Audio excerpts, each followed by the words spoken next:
কক্সবাজারে যে আচারগুলো খেয়েছিলাম, তার মাঝে কাঁচা আমের এই বার্মিস আচারটাই আমার কাছে বেস্ট মনে হয়েছে। অনারেবল ভিউয়ার্স, আসসালামু আলাইকুম।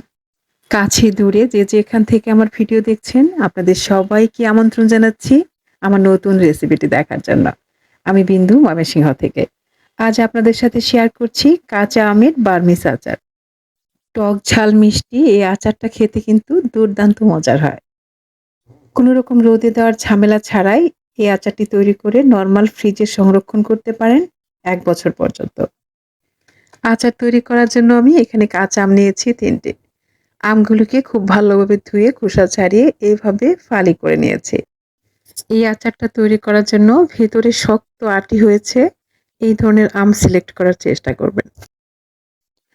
এবার চিনি দিয়ে দিচ্ছি ২ বাটি। আমি এখানে ছোট সাইজের একটি বাটি নিয়েছি। চিনিটাকে আমের সাথে খুব ভালোভাবে মিশিয়ে রেস্টে রেখে দেবো ১ ঘন্টার জন্য। এই সময়টাতে আমি আচারের জন্য একটা স্পেশাল মসলা তৈরি করে নেব।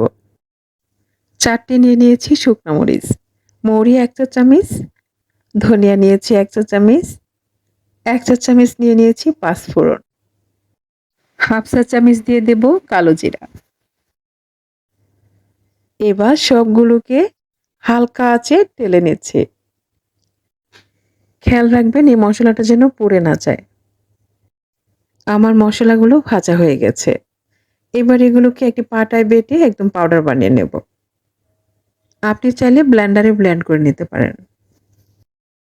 ১ ঘন্টা পর চিনিটা গলে কিন্তু একদম শিরা হয়ে গিয়েছে।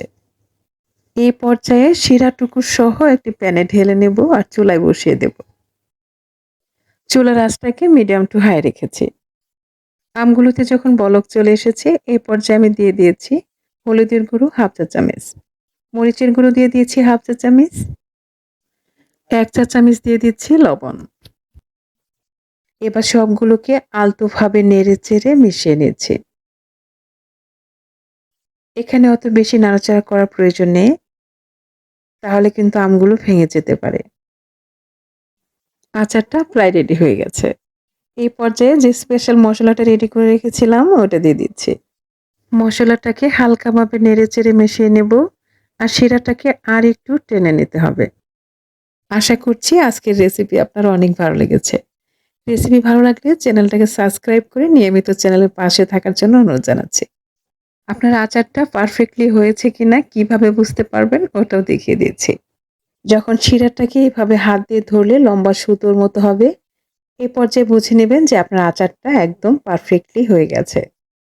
আপনারা দেখছিলেন বিন্দুস কুকিং অ্যান্ড লাইফস্টাইল।